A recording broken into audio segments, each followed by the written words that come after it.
Bonjour à toutes et à tous, bienvenue dans notre émission Point de vue. Aujourd'hui nous sommes au bord du lac du Bourget, destination donc la Savoie, Aix-les-Bains, mais plus largement le département de la Savoie.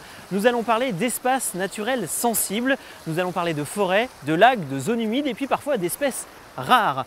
Notre invité sera le responsable scientifique du Conservatoire d'espaces naturels de la Savoie qui est là pour gérer la biodiversité dans le département. Et ensemble, nous avons 26 minutes pour tout comprendre.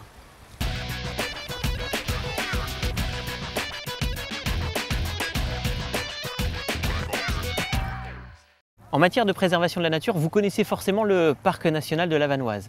Mais connaissez-vous le Conservatoire d'espaces naturels de Savoie? Nous sommes ici au bord du lac du Bourget. Admirez derrière moi ce lac du Bourget, donc du côté d'Aix-les-Bains, lac du Bourget qui est finalement l'emblème du Conservatoire d'espaces naturels de Savoie. Notre invité aujourd'hui, André Miquet, bonjour. Bonjour. Vous êtes le responsable scientifique de ce Conservatoire d'espaces naturels de Savoie. Et c'est vrai finalement qu'on vous connaît peu alors que le Parc national de la Vanoise a une grande notoriété nationale. Vous, Conservatoire, vous avez une notoriété qui est beaucoup moins affichée. Oui, c'est vrai que la notoriété de la Savoie, elle est construite sur la montagne, c'est là-dessus qu'elle est attendue, avec beaucoup d'espaces publics, avec ce grand espace très emblématique qu'est le Parc national. Nous, notre analyse en complément de cette protection emblématique, c'est d'apporter à la plaine la protection qu'elle mérite également, puisque la plaine, c'est plus de biodiversité, on ne le sait pas assez, plus qu'en altitude, et puis c'est surtout plus de pression humaine, donc plus de dégâts et plus d'actions de préservation à monter pour essayer de limiter la casse. Alors à l'échelle d'un département, le département de la Savoie, combien de sites sont sous surveillance, sous votre microscope? Alors aujourd'hui, le conservatoire gère une centaine de sites, plus ou moins agrégés parfois à travers le département, essentiellement des zones humides pour plusieurs raisons, mais également quelques pelouses sèches et quelques forêts. Alors là on est au bord du lac du Bourget, Aix-les-Bains, c'est aussi un lieu stratégique pour vous? Oui, le lac du Bourget, c'est le deuxième grand mastodonte naturel du département, après la Vanoise, puisque c'est un milieu d'importance européenne. Il a des dimensions et il a une richesse exceptionnelle qui en font une zone d'importance européenne avec le label Natura 2000 et la loi littorale qui s'applique et le conservatoire du littoral, qui est un établissement public qui a acquis environ 200 hectares de terrain autour de ce lac et qui nous a confié en gestion. Alors, on va essayer de bien détailler tout cela et de bien comprendre. Simplement, combien d'espèces sont suivies à l'échelle du Conservatoire d'espaces naturels de Savoie? Vous suivez quoi, une vingtaine d'espèces ou bien plus? On se trompe quand on parle d'une vingtaine d'espèces? Alors, si on parle des inventaires qu'on mène sur les groupes qu'on maîtrise, oiseaux, insectes, certains insectes, flore, on va dire qu'on est allé à 1500-2000 espèces, tous sites confondus. Sur tout ça, on va en suivre une grosse cinquantaine qui sont vraiment d'intérêt particulier et particulièrement vulnérables. Et puis on a un petit lot d'espèces hyper emblématiques qui font l'objet de programmes avec des financements spécifiques. Je veux parler notamment de la cistude d'Europe, cette petite tortue aquatique disparue et qu'on est en train de réintroduire. Quelle taille cette cistude d'Europe, cette tortue aquatique? Une grosse femelle cistude, la carapace c'est ça, vous voyez, c'est beaucoup plus petit qu'une tortue de Floride qui fait partie des problèmes que rencontre la cistude.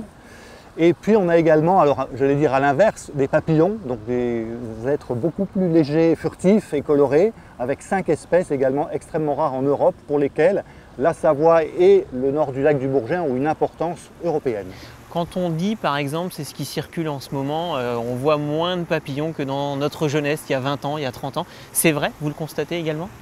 Oui, on a un écroulement de pas mal de groupes d'insectes en effet. Ces papillons-là, ils tiennent bon puisque ce sont des milieux désormais quand même protégés et entretenus par une agriculture durable, on appelle même ça de l'agro-environnement, et ça ne cache pas l'écroulement de tout le reste dans le reste du département. Et même dans les espaces protégés, on a pu démontrer que la régression s'observe également. Alors on a parlé effectivement des papillons, des tortues. Allez, un sujet polémique, le loup. Vous en parlez, c'est votre sujet ou pas du tout? Alors le loup, on a la chance, si je peux dire, qu'aucun de nos sites ne soit concerné par le loup. C'est un problème vraiment très très compliqué et d'un point de vue biologique et d'un point de vue sociologique. Pour le conservatoire, aujourd'hui, ce n'est ni un problème ni un objectif que de travailler sur le loup. Ça ne rentre pas dans votre giron. Il y a un animal peut-être qui pose peut-être plus de problèmes que le loup? Alors à une toute autre échelle, en plaine et autour du lac du Bourget, on a le castor qui peut ponctuellement causer des dégradations aux populiculteurs notamment en allant abattre et boulotter les peupliers plantés par ces populiculteurs. Alors, on a parlé de la faune, la flore également, il y a un enjeu autour de la flore? Oui, bien sûr, la flore, elle est le premier étage de la fusée, si on veut dire. C'est-à-dire que quand une zone humide va être asséchée ou quand une pelouse sèche va être transformée en vigne ou une prairie urbanisée, la première à disparaître, c'est la flore. Alors bien sûr, la faune va la suivre de près. Et parmi la flore, on mentionne toujours la famille des orchidées. Ce n'est pas par snobisme, mais c'est parce que c'est effectivement une famille extrêmement belle, oui, mais aussi très exigeante en qualité du milieu. Donc il y a quelques orchidées qui sont sous haute surveillance? Alors parmi ces orchidées, il y en a certaines qui sont protégées par la loi, comme le sabot de Vénus, mais il y en a aussi d'autres qui sont protégées par pas grand-chose, alors qu'elles subissent de plein fouet les engrais agricoles ou l'embroussaillement. Alors on l'a dit tout à l'heure, une centaine de sites sous surveillance dans le département de la Savoie. La crainte c'est quoi? C'est une surpopulation humaine et touristique notamment, ou il y a d'autres enjeux autour de ces sites?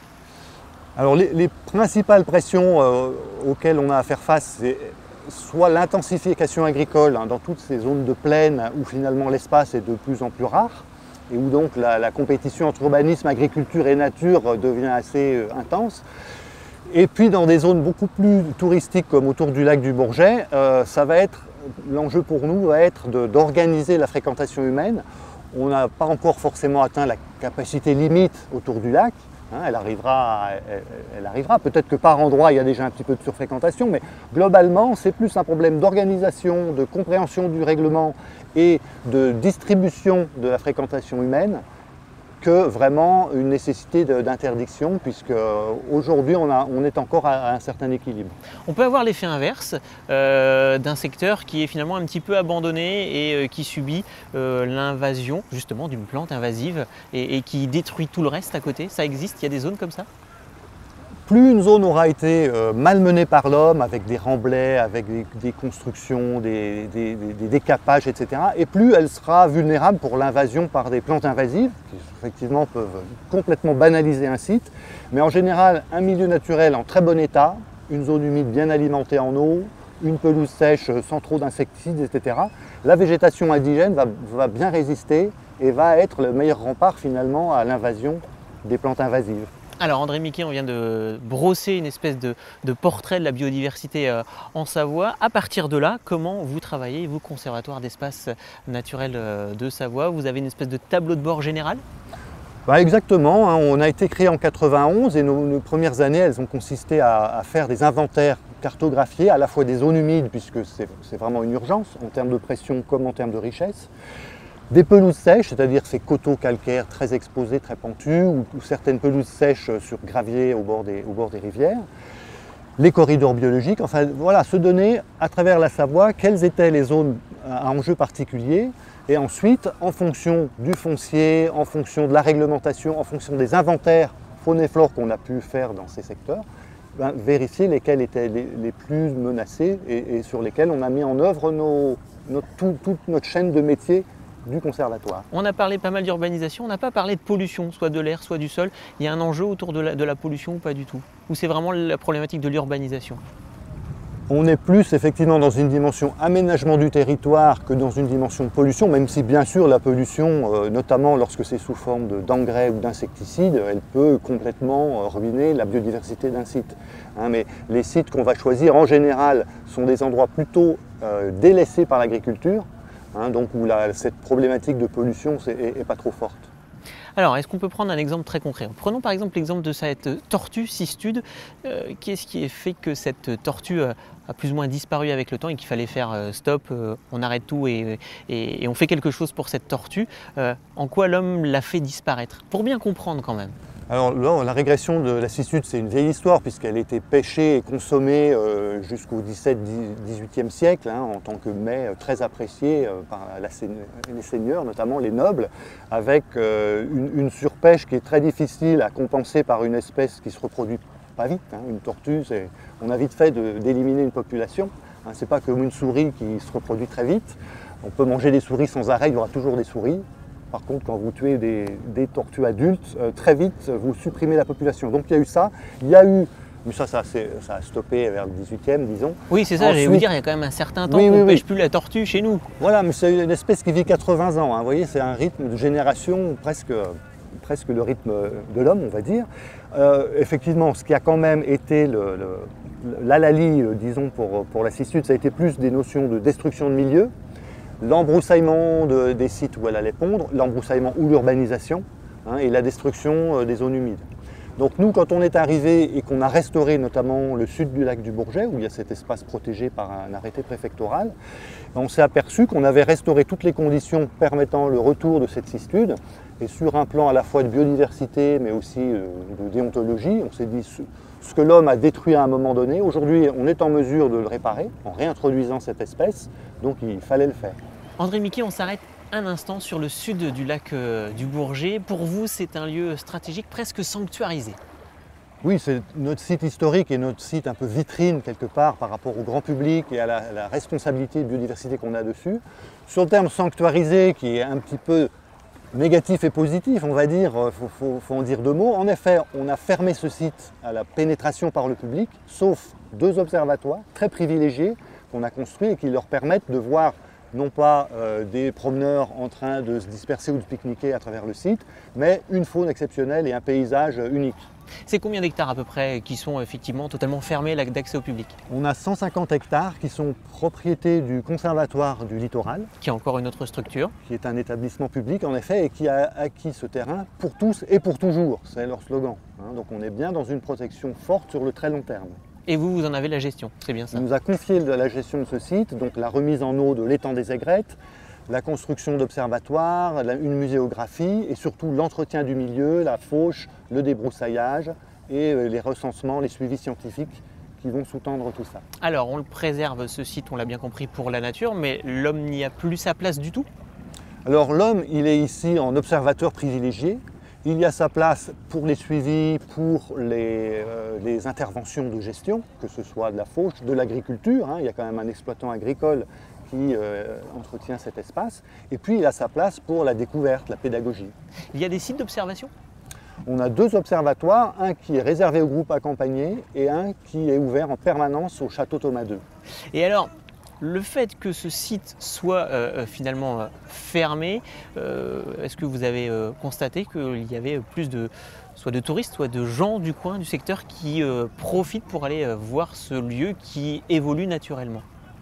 Plus de spectateurs. C'est un site qui est devenu vraiment, qui a une notoriété nationale, notamment pour les ornithologues et les photographes animaliers, hein, qui sont les plus pointus sur l'observation d'espèces rares dans de très bonnes conditions. Et puis il y a une animation et des groupes accompagnés qu'on souhaite développer. Les techniciens de chez vous, ils vont à pas de velours, c'est-à-dire certains jours, certaines périodes, il y a des interdictions? Alors nous-mêmes, on s'abstient d'y aller pendant la période sensible, hein, de la nidification. Et puis le reste de l'année, il y a des interventions de suivi ou d'entretien. Une centaine de sites dans le département. On a vu le sud du lac du Bourget, 150 hectares. Le plus petit site?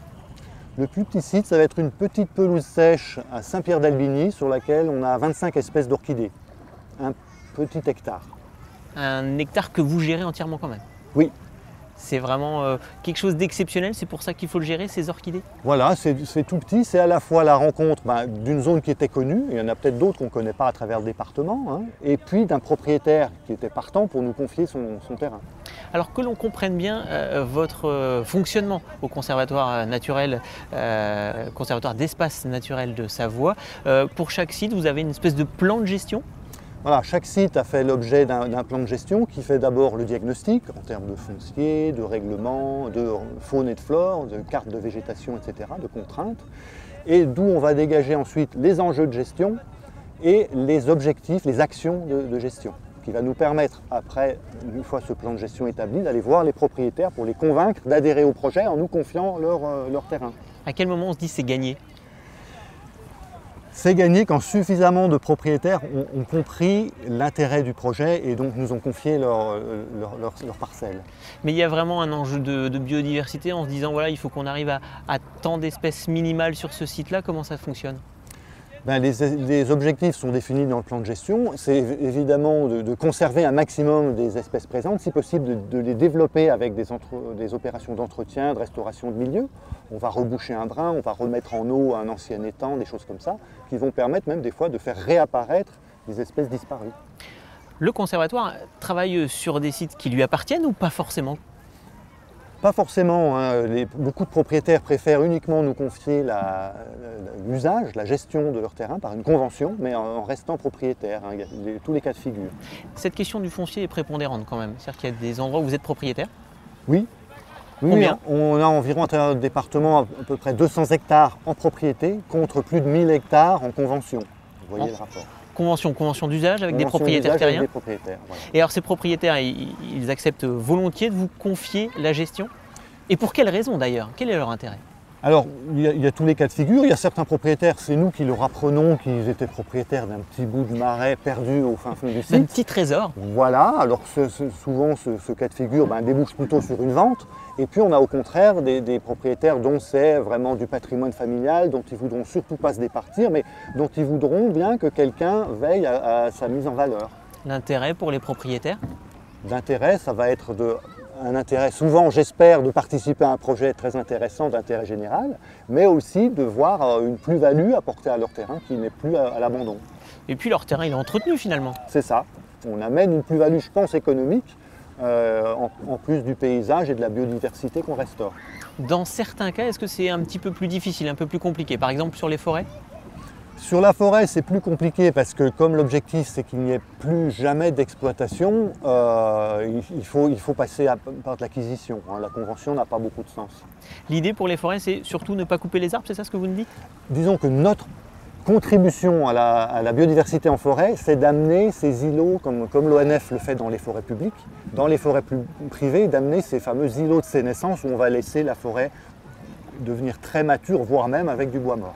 Mais de temps en temps, sans pointer du doigt l'ONF, mais l'Office national des forêts peut nous dire c'est aussi intéressant de faire une coupe dans la forêt pour renouveler justement les arbres. Il faut qu'il y ait un certain renouvellement. Oui. C'est pas votre point de vue? Alors c'est normal que la forêt produise du bois et qu'elle le fasse dans des bonnes pratiques, hein, comme le fait l'ONF, et du coup, voilà, on n'a aucun rôle à jouer là-dedans finalement, tout se passe bien. Par contre, et l'ONF, du coup, parmi ces bonnes pratiques, laisse des zones hors exploitation. Or, en forêt privée, qui a besoin également de ces zones sans exploitation, c'est à nous d'amener cette contribution-là. Alors, une fois que vous avez le droit d'intervenir sur les différents terrains, vous avez quoi, des techniciens qui font le travail sur place, de creuser, qu'est-ce qu'ils font exactement? Ils coupent, ils fauchent, qu'est-ce qui se passe? Alors, c'est vrai qu'on a tous les métiers dans le conservatoire. On a d'abord l'expertise scientifique, puis l'animation foncière et agricole pour l'agencement du foncier et les conventions, et ensuite, pour la mise en œuvre du plan de gestion, on a une équipe de travaux qui vont soit faire eux-mêmes les petites interventions de débroussaillage, de restauration de clôture, de petites poses de petites vannes sur certains fossés, soit on va avoir besoin de travaux beaucoup plus lourds, et on a fait des choses très lourdes sur certains sites où il faut faire un cahier des charges, consulter des entreprises et faire de la maîtrise d'œuvre. Alors un exemple de travaux qui ont été lourds. Dès qu'on touche à de la restauration de milieux aquatiques, l'étang des aigrettes, le canal de Ternu qui va commencer cet automne, le ruisseau de Nécuidet dont on pourra montrer quelques images, on est déjà dans du lourd avec des engins, des pelles mécaniques, etc. Ah oui, pour préserver la nature, on peut faire appel à une grosse pelleteuse. Ça, c'est paradoxal quand même. Disons que ce qu'une pelleteuse a détruit, il n'y a qu'une pelleteuse qui va être capable de le restaurer. Hein, notamment tous ces kilomètres de drains qui ont été creusés à une époque, il va falloir des engins lourds pour les renaturer, comme on dit. Vous faites aussi appel à des entreprises d'insertion également? Alors pour tout ce qui est entretien de routine, effectivement, on travaille beaucoup avec les entreprises d'insertion parce qu'il y a une dimension sociale qui colle assez bien avec notre vision de l'intérêt général et notre place dans la société. Bon, un gros budget sur le foncier d'abord, faire l'acquisition de certaines parcelles, et puis un gros budget sur les travaux en fait. Tout à fait. Ça coûte cher. Ça coûte cher, et puis on a aussi un volet sensibilisation du public, pas en direct, mais par exemple construction de panneaux ou accompagnement d'une commune qui a un projet de sentier thématique par exemple, on pourra amener du contenu, des conseils. du contenu des conseils. Vous êtes en lien forcément avec les politiques, les collectivités, les communes, les communautés de communes. J'imagine qu'il y a des relations assez étroites. Oui, chaque plan de gestion, si possible, on le conduit dans le cadre d'un comité technique avec tous les acteurs locaux, bien sûr la commune, les chasseurs, les exploitants, les riverains, les associations quand il y en a. Et au maximum, les objectifs vont être partagés avec tous ces acteurs. Est-ce qu'il y a encore des choses à faire justement sur la préservation? Est-ce qu'il y a encore des politiques à convaincre, qu'on soit de différentes sensibilités? Est-ce que c'est compliqué d'aller voir ces responsables, les maires, les responsables de comités de communes? Est-ce qu'il y a encore un gros travail de sensibilisation à la biodiversité? Oui, tous nos partenaires, là on travaille sur une cinquantaine de communes, donc il y a beaucoup d'élus qui ont vraiment compris notre action. Il y en a beaucoup qui ont changé, les intercos se sont réorganisés, donc maintenant il faut qu'on reprenne notre bâton de pèlerin pour passer des conventions avec ces collectivités-là, pour monter ensemble des projets le plus ambitieux possible. Et si maintenant je me situe, moi, grand public, je suis derrière ma télévision, je veux participer à la science et faire évoluer la protection des milieux, est-ce que je peux faire quelque chose? Il y a la science participative, on ne sait pas bien ce que c'est, qu'est-ce que c'est? Est-ce qu'il y a des programmes dans ce sens? Alors au niveau de la connaissance, en effet, le grand public, ce sont des centaines de milliers de pères dieux qui se promènent. Des observateurs en herbe. Des observateurs potentiels, tout à fait, notamment avec les touristes qui se baladent beaucoup. Donc c'est vrai que ça serait un but pour nous de capter un maximum de cette force d'observation, et on anime l'Observatoire de la biodiversité en Savoie où tout le monde peut aller voir, par commune ou par espèce, l'état des connaissances sur la Savoie. Donc ça, c'est quelque chose qui est encore en voie de développement. Et puis sinon, au grand public, j'ai envie de dire, une des façons très directes de nous aider, c'est de nous confier vos terrains lorsque vous en avez qui peuvent avoir une valeur et présenter un enjeu particulier. Avec ces fameuses conventions d'usage ou des donations, ça doit arriver, hein? Oui, ça peut arriver, et c'est vraiment la seule façon pour nous d'avoir quelque chose de pérenne. Comment je sais si sur mon terrain j'ai finalement une biodiversité avec une certaine valeur? Je peux faire appel à vous, j'aimerais bien qu'un scientifique vienne entre guillemets expertiser mon terrain? Alors au maximum on essaie de répondre pour toute collaboration de ce type-là, et on répondra toujours présent. Oui, mais il faut qu'il y ait des signes, des premiers signes. Les premiers signes, ça va être le simple fait déjà de nous consulter, de nous contacter, on ne peut pas rester sourd à ça, même si bien souvent ce sont des milieux un peu modestes où il n'y aura pas forcément une action du conservatoire dessus, mais on essaie de répondre.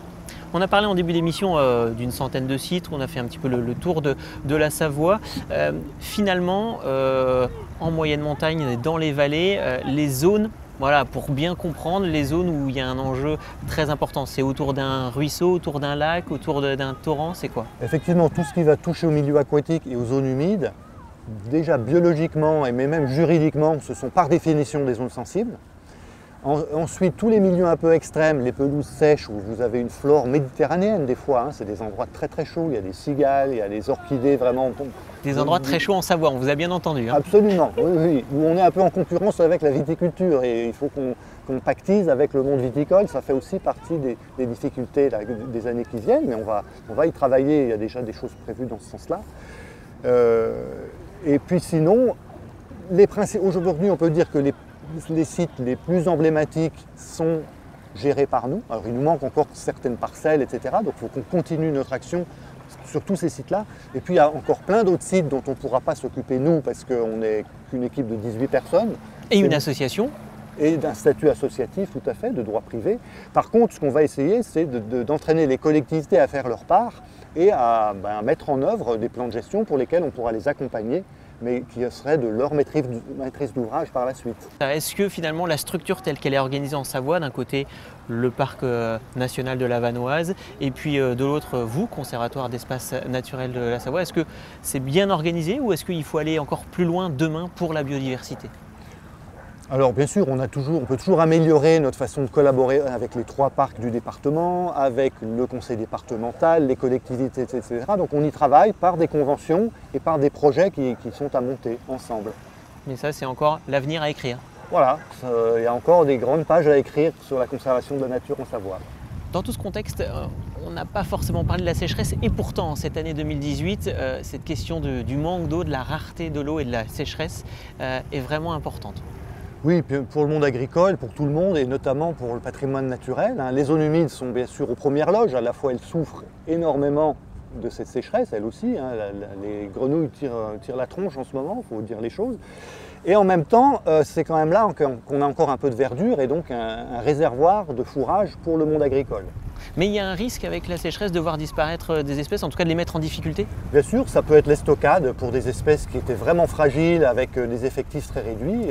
Et vous l'avez observé? On les retrouvera l'an prochain. C'est les recensements de 2019 qui nous donneront les effets de la sécheresse de 2018. Oui, vous n'avez pas encore la réponse en fait. Non.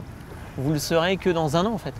On ne saura que dans un an. Par contre, ce qu'on peut déjà affirmer, c'est que l'eau, pendant un gros siècle, on a tout fait pour qu'elle fiche le camp le plus vite possible. Là, maintenant, il faut vraiment inverser la tendance. Nous, comme les agriculteurs, comme les collectivités, l'eau, il faut la garder partout et le plus longtemps possible. La garder pour effectivement garder aussi les espèces qui vont avec. Absolument, pour les besoins de l'agriculture et de la biodiversité. André Miquet, on parle de la sécheresse. Est-ce que l'on peut comparer le lac du Bourget, le lac d'Annecy, qui lui subit une réelle baisse de niveau?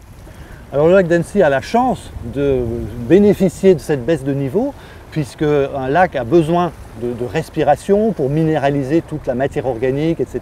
et favoriser la végétation de ses berges.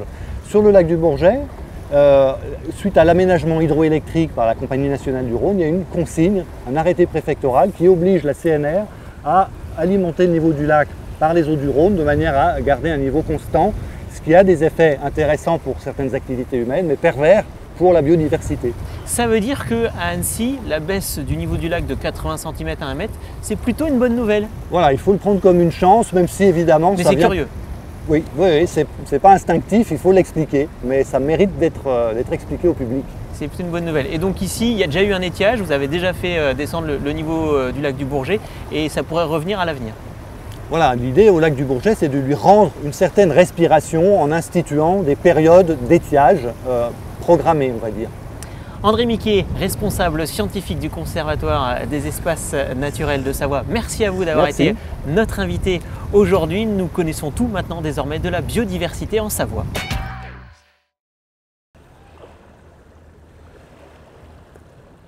Notre émission s'achève pour aujourd'hui. Merci à vous tous de nous avoir suivis. Merci également à notre partenaire, le Grenier Alpin. On se retrouve la semaine prochaine pour un nouveau point de vue.